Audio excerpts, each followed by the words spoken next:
आप 12वीं की पढ़ाई कर रहे हैं या फिर क्या आपका बच्चा या कोई जान पहचान में कोई भी 12वीं में पढ़ता है, तो कुछ देर ठहर कर ये पूरी खबर आप देख लीजिए, क्योंकि आपका पूरा कंफ्यूजन दूर हो जाएगा। कल सबसे पहले सीबीएसई बोर्ड ने 12वीं की परीक्षा रद्द कर दी। इसके बाद प्रधानमंत्री मोदी ने ट्वीट कर लिखा कि बच्चों की सुरक्षा सरकार की पहली प्राथमिकता है। इसके बाद सीआईएससी और आईएससी ने भी 12वीं की परीक्षा रद्द कर दी। अब सवाल उठ रहा है, क्या उत्तर प्रदेश माध्यमिक शिक्षा परिषद की 12वीं की परीक्षाएं भी रद्द होंगी? इस सवाल का जवाब हम उप मुख्यमंत्री दिनेश शर्मा जी से ही जानेंगे। वो इस वक्त हमारे साथ जुड़ चुके हैं। बहुत स्वागत सर आपका जी उत्तर प्रदेश उत्तराखंड पर। धन्यवाद आपका। दिनेश जी, अभी जो परिस्थितियां बनी हुई हैं उसको लेकर हमने देखा सीबीएसई बोर्ड और कई और राज्यों ने भी 12वीं की परीक्षा को टाल दिया है, लेकिन अब उत्तर प्रदेश पर निगाहें बनी हुई हैं कि उत्तर प्रदेश में मौजूदा वक्त में छात्र जो हैं, अभिभावक जो हैं, वो ये सोच रहे हैं कि आगे के लिए बच्चे प्रिपेयर जो अपना कर रहे हैं, क्या एग्जाम होंगे या फिर नहीं होंगे। सर, इसको लेकर हम क्या समझ पाएंगे, आगे परिस्थितियां किस तरीके से बन सकती हैं? क्या एग्जाम होंगे या फिर परीक्षाएं रद्द की जाएंगी? देखिए, माननीय प्रधानमंत्री जी ने कल पूरे देश के संदर्भ में बहुत महत्वपूर्ण निर्णय छात्रों का, अभिभावकों का और शिक्षकों के हित में लिया है। चूंकि ये जैसे तेलंगाना है, महाराष्ट्र है, केरला है, तमिलनाडु है, बंगाल है, कई ऐसे प्रदेश हैं, गोवा है, जिनमें भी कोरोना संक्रमण की स्थिति चिंताजनक बनी हुई है। ये बात अलग है कि उत्तर प्रदेश की स्थितियां काफी तेजी के साथ में बदल रही हैं। आज 66 जिले ऐसे हैं जिनमें कोरोना कर्फ्यू में हमने ढील दी है। था जब 3,10,000 के आसपास से अधिक बल्कि एक्टिव केस थे उत्तर प्रदेश में। आज हम जब आपसे बात कर रहे हैं तो इस समय 32,465 के आसपास एक्टिव केस रह गए हैं। यानी उत्तर प्रदेश की स्थिति में तेजी के साथ में परिवर्तन आया है। यहाँ पर जो हमारी रिकवरी रेट थी वो भी बहुत तेजी के साथ आगे बढ़ी है और 96.9 के आसपास हमारी रिकवरी रेट उत्तर प्रदेश की हुई है। उत्तर प्रदेश में माननीय मुख्यमंत्री जी के नेतृत्व में जो प्रयत्न हुए उत्तर प्रदेश सरकार के द्वारा, उसके सुपरिणाम निकले हैं और कोरोना का जो पॉजिटिविटी रेट थी कोरोना संक्रमण की, वो 0.4% के आसपास आ गई है। यानी ये जो प्रक्रिया हमारे वहां है तब है जो हम प्रतिदिन लगभग जैसे कल हमने 3,23,795 के आसपास जो टेस्टिंग थे हमने किए थे, हमने 3,58,000 के आसपास भी किया। यानी प्रतिदिन 3, सवा 3, 3.5 लाख से भी ऊपर के हम लोग टेस्ट कर रहे हैं। तब ये पॉजिटिविटी रेट आना ये एक सकारात्मक संकेत है कि उत्तर प्रदेश की स्थितियां सामान्यता की ओर बढ़ रही हैं।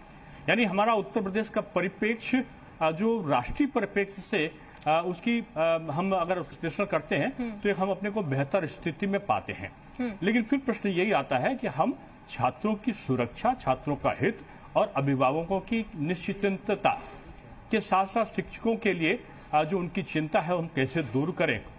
इसके संदर्भ में हमने पहले ही आप जानते होंगे 6ठे, 7वें, 8वें, 9वें, 10वें और 11वें को हमने प्रोन्नत किया है और हाई स्कूल के बारे में हमने निर्णय किया था। 100 साल हमारा इसी साल पूरा हो रहा है। माध्यमिक शिक्षा परिषद प्रयागराज का 100 साल हमारा इसी माह जो अगला माह आते हैं हमारे सितंबर अक्टूबर में, वो 100 साल पूरे हो जाएंगे बने हुए इस बोर्ड को। आज तक हमारी परीक्षाएं चली हैं। पहली बार हाई स्कूल की परीक्षा को हमने प्रोन्नत करने का निश्चय, उसको निरस्त करने का निश्चय किया। और जो सीबीएसई बोर्ड में कल जैसा माननीय प्रधानमंत्री जी ने जब निरस्त किया तो सीबीएसई बोर्ड ने कहा कि हम एक कमेटी बना के उसका पास करने का फॉर्मूला क्या हो ये तय करेंगे। तो अगर आपके चैनल पे मैं बोला था कि हमने पहले ही हाई स्कूल की परीक्षा को जब निरस्त किया तो हमने एक कमेटी फॉर्म किया और माध्यमिक शिक्षा परिषद के अधिकारियों की वो कमेटी जिसमें शिक्षक भी हैं, वो कमेटी को निश्चय करना है कि हाई स्कूल का बच्चे के पास होने का फॉर्मूला क्या हो, जिससे उसके अंक का अंकन एक न्यायपूर्ण तरीके से हो सके और वो अंक तालिका जब प्रस्तुत करे तो उसका महत्व रहे। क्योंकि अगर किसी के पास में जैसे मान लें मिड टर्म हमारे कोई एग्जाम नहीं हुए हैं या हमने कोई बीच में किसी प्रकार की कोई परीक्षा का संपादन नहीं किया है, तो अगर हम सिंपल प्रमोशन कर रहे हैं तो हमने एक ऑप्शन हाई स्कूल में दिया था कि भविष्य में बच्चे के लिए एक परीक्षा आयोजित हो या जो रेगुलर सामान्य परीक्षा हो उसमें ऑप्शन हो विद्यार्थी के सामने बैठने का कि विद्यार्थी परीक्षा दे तो 2022 में, लेकिन उसको 2021 का परीक्षा माना जाए, इस प्रकार के प्रयोजन भी हमने अपने विकल्पों में रखे थे। तो ये तमाम विकल्प हाई स्कूल के संदर्भ में हमने रखे थे, वो लगभग उसी प्रकार के विकल्प का प्रस्तुतिकरण सीबीएसई बोर्ड के सामने भी, जो अखबारों में मैंने देखा है, वो सामने आया है। जहां तक 12वीं कक्षा की बात आपके द्वारा की जा रही है, विस्तृत इसका विश्लेषण, एक तो कोरोना संक्रमण की स्थितियां क्या हैं प्रदेश के विभिन्न जिलों में।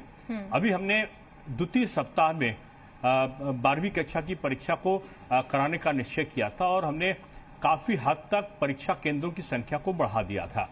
और परीक्षा केंद्रों की संख्या बढ़ाने के साथ साथ हमने जो उनकी दूरी है, सोशल डिस्टेंसिंग है, जो सैनिटाइजिंग है, जो टीकाकरण की प्रक्रिया है, 1 जून से हमने 1 करोड़ टीका करने का लक्ष्य उत्तर प्रदेश में रखा।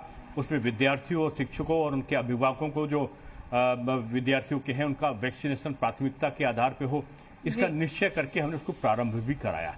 तो ये तमाम तैयारियों के साथ हमने, हमारे जो पेपर थे वो पब्लिश हो चुके, हमने जो कॉपी थी उसकी डिकोडिंग हो चुकी, केंद्रों का निर्धारण हो चुका, जो स्टैटिक मजिस्ट्रेट थे उनकी नियुक्ति भी हम लोग कर चुके थे। और जुलाई के द्वितीय माह में हमने प्रस्तावना की थी कि हम परीक्षा को 12वीं की लेंगे। लेकिन ये सारी स्थितियां तब की थी जब माननीय प्रधानमंत्री जी के द्वारा निर्णय पूरे देश के संदर्भ में नहीं लिया गया था। और उनका ये मंतव्य का हमने सबने स्वागत किया है कि हमारे प्रथम वरीयता है छात्रों की सुरक्षा, अभिभावकों की निश्चिंतता और शिक्षकों की चिंता से उनकी मुक्ति।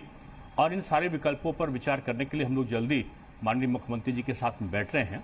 पुनर्विचार हम सारी स्थितियों पर करेंगे, उत्तर प्रदेश की स्थिति का आकलन करते हुए भी, और जो हमारे सामने प्रस्तुत विकल्प हैं, क्योंकि एक बड़ा वर्ग ये भी कह रहा है कि हमारे वहाँ परीक्षा अगर नहीं कराएंगे तो 12वीं की, तो हम हमारे अंकों का अंकन कैसे होगा, हमें परीक्षा में जो हम कॉम्पिटिटिव एग्जाम में बैठेंगे वो कैसे हम जाएंगे, या उच्च शिक्षा में हमारा जो प्रवेश होगा उसका आधार क्या होगा। इस प्रकार के प्रश्न भी विद्यार्थियों के द्वारा उठाए गए हैं। हम दोनों विकल्पों पर विचार करने के बाद जो जनहित में निर्णय होगा वो माननीय मुख्यमंत्री जी से वार्ता के उपरांत लेंगे। बिल्कुल दिनेश जी, जैसा कि आपने जिक्र करा और लगातार हम भी खबरें दिखा रहे हैं, उत्तर प्रदेश की रेटिंग अगर हम देखें यहाँ पर तो बहुत बेहतर है, 96% से ऊपर ये जा चुकी है और लगातार लोग रिकवर कर रहे हैं। इस बेसिस पर अगर सर बात की जाए यहाँ पर, तो क्या उम्मीद की जा सकती है यहाँ पर कुछ प्रतिशत की 12वीं बोर्ड के एग्जाम होंगे यहाँ पर? क्योंकि जैसा कि आपने भी जिक्र करा, कुछ बच्चे हैं, अभिभावक हैं, जिनको ये चिंता भी सता रही है कि अगर एग्जाम रद्द किए जाते हैं तो फिर पैमाना क्या होगा इसका, और इसके साथ वो मेधावी छात्र जो कि ये उम्मीद लगाए बैठे हैं कि शायद वो टॉप कर जाएंगे, जो लगातार प्रिपरेशन कर रहे हैं, वो किस बेसिस पे टॉप स्कोर कर पाएंगे? ये सिचुएशन सर कैसे सुलझ पाएगी अगर रद्द होती है तो? देखिए मैंने माध्यमिक शिक्षा के 10वीं कक्षा के विद्यार्थियों के संबंध में फार्मूले को बताया कि एक कमेटी बनी है, और दूसरा मैंने बताया कि उनके सामने विकल्प भी होंगे। अगर कोई बच्चे अपने अंक तालिका में दिए गए अंकन की प्रक्रिया से संतुष्ट नहीं होंगे तो उनके सामने एक ऑप्शन रखने पर भी विचार किया जा रहा है। हाई स्कूल के संदर्भ में मैं बोल रहा था कि उनको जो 2022 की परीक्षा हो या कोई अगर विशेष परीक्षा कराई जा सकती है, उन दोनों विकल्पों पर, तो उन परीक्षा में वो अगर बैठते हैं तो उनको 2021 की बोर्ड की परीक्षा मानी जाए, और जो उसमें अंक आए वही उनकी अंक तालिका में दर्ज हो, जो विद्यार्थी बैठना चाहते हैं उनके लिए। इस प्रकार की व्यवस्था करने पर भी हम खुले मन से विचार कर रहे हैं। ठीक दिनेश जी, अभी जिस तरीके से माहौल बना हुआ है, क्योंकि कुछ 12वीं के बारे में भी निर्णय नहीं हुआ है। जी सर, 12वीं के बारे में निर्णय नहीं हुआ, लेकिन असमंजस की स्थिति 12वीं के बारे में ही बनी हुई है, क्योंकि लगातार हम छात्रों से भी इंटरेक्ट कर रहे हैं और छात्रों की तरफ से ये सुझाव भी बार बार निकल कर आ रहे हैं कि 12वीं के एग्जाम जो है करा लिए जाए तो ज्यादा बेहतर होंगे। हालांकि जैसे कि मैंने पहले भी जिक्र करा, कुछ छात्र इस चीज से भी संतुष्ट हैं कि उनका स्वास्थ्य पहले है, जान पहले, जो कि जरूरी है। कुछ छात्र सर ये भी कहते हुए नजर आ रहे हैं कि ऑनलाइन परीक्षाएं अगर किसी तरीके से हमारी करा ली जाए तो वो ज्यादा बेहतर होंगी, भले ही समय थोड़ा और ले लिया जाए यहाँ पर। देखिए ऑनलाइन ये उत्तर प्रदेश बोर्ड है जो दुनिया का सबसे बड़ा बोर्ड है, जहाँ 56 लाख विद्यार्थी बैठते हो। वहाँ आप क्या ये कल्पना भी कर सकते हैं कि महीने 2 महीने के अंदर ऑनलाइन परीक्षा की तैयारी हो जाएगी? उसको फीडिंग में कम से कम 5 से 6 महीना की अवधि लगेगी, और 5 से 6 महीने की अवधि के बाद अगर हमको ऑनलाइन ही कराना है जिसके बारे में लोग बहुत ज्यादा विश्वसनीयता के तौर पर विचार नहीं करते, बहुत ज्यादा जिसके बारे में पक्ष और विपक्ष में अपने मंतव्य रखते हैं। ऑनलाइन परीक्षा के पक्ष में भी बहुत सारे लोग हैं और उसके विपक्ष में भी बहुत सारे लोग हैं। तो हम क्यों ना, जिसके बारे में एक रूपता रही है, रेगुलर सामान्य परीक्षा कराने की जो प्रक्रिया, अगर हमको 5-6 महीने का ही समय लेना है तो उस समय तो हमारी सामान्य प्रक्रिया की परीक्षाओं का हो जाएगा। तो फिर हम उन परीक्षा को क्यों ना ले, ये एक ऑप्शन हमारे सामने होगा। लेकिन ये भी कुछ जल्दी होगा। ऑनलाइन परीक्षा फिलहाल हम जल्दबाजी में कराने की स्थिति में नहीं है, क्योंकि 56 लाख बच्चे जहां हाई स्कूल और इंटरमीडिएट में हों, और अकेले अगर कहा जाए अकेले उत्तर प्रदेश के ही जो इंटरमीडिएट के बच्चे हैं 26,10,316 बच्चे बैठेंगे परीक्षा में, तो हम अकेले उनके बारे में नहीं ले सकते निर्णय कि 5-6 महीने का समय अगर आएगा तो हमको अन्य विकल्पों पर भी विचार करना होगा। बिल्कुल दिनेश जी, निश्चित तौर पर एक नीति बन रही है, जैसा कि आपने बताया 10वीं को लेकर भी किस तरीके से पूरी प्रक्रिया जो है वो चली। लेकिन सर, जो भी प्रक्रिया होती है यहाँ पर 12वीं के अगर नतीजे आते हैं, पूरी स्थिति यहाँ पर क्लियर कर तो फिर अगर ऐसी स्थिति उत्पन्न होती है कि जिन बच्चों के रिजल्ट आपने दिए हैं उनमें वो असंतुष्ट नजर आते हैं या फिर उनके अभिभावक असंतुष्ट नजर आते हैं, तो सर फिर इस सिचुएशन से निपटने के लिए भी सरकार की क्या तैयारियां हैं यहाँ पर? क्योंकि ऐसी परिस्थिति भी कई बार देखने को मिल सकती है आगे आने वाले समय में। नहीं, आपके इस प्रश्न का हम 2 बार उत्तर दे चुके हैं। पहली बार तो मैंने कहा कि हाई स्कूल में इस प्रकार के विकल्पों पर हम विचार कर रहे हैं। दूसरा, मैंने उत्तर आपके 2 बार पूछने पे यही कहा कि इंटरमीडिएट के बारे में अभी कोई निर्णय नहीं हुआ है।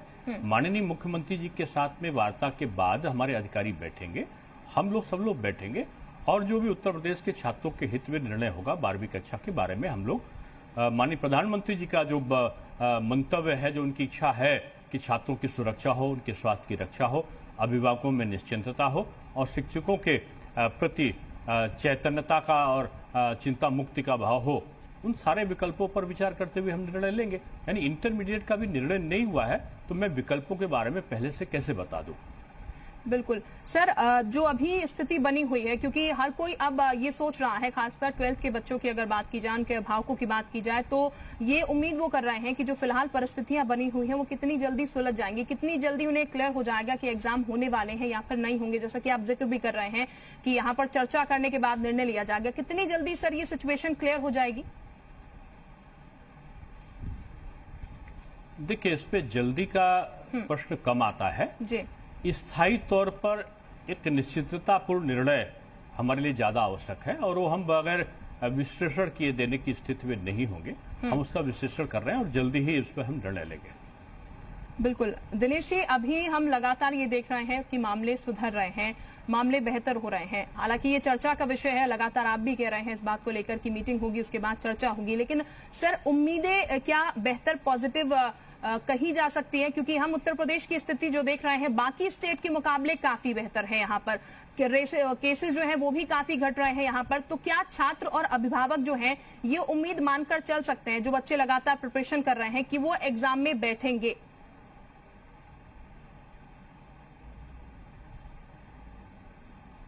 ये भविष्य के कपोल कल्पित प्रश्नों का कोई उत्तर नहीं हुआ करता। मैं आपके इस प्रश्न के संबंधित तमाम प्रकार के तरीके से मैं इसका उत्तर दे सका हूं कि विचार के उपरांत ही हम कोई निश्चय पे पहुंचेंगे, और अभी विचार नहीं हुआ है। अभी माननीय मुख्यमंत्री जी के साथ जब बैठना होगा तो विद्यार्थियों की निश्चिंतता, विद्यार्थियों के भविष्य की चिंता, अभिभावकों के प्रति और शिक्षकों के प्रति सुरक्षा का भाव, इन सारे विकल्पों पर हम विचार करने के बाद ही निर्णय लेंगे। और जब निर्णय लेंगे तो आपकी सारी चिंताओं का समावेश उसमें होगा। बिल्कुल, बहुत बहुत शुक्रिया आपका दिनेश जी हमारे साथ चर्चा में जुड़ने के लिए। और उम्मीद यही कि जितनी जल्दी यहाँ पर ये तमाम चीजें जो है सिचुएशन क्लियर हो जाएगी, उतनी जल्दी छात्रों के लिए, अभिभावकों के लिए भी परिस्थितियां जो हैं वो बेहतर हो पाएंगी समझने के लिए कि आगे भविष्य के गर्त में क्या है, एग्जाम होंगे यहाँ पर कि फिलहाल एग्जाम जो है वो रद्द कर दिए जाएंगे।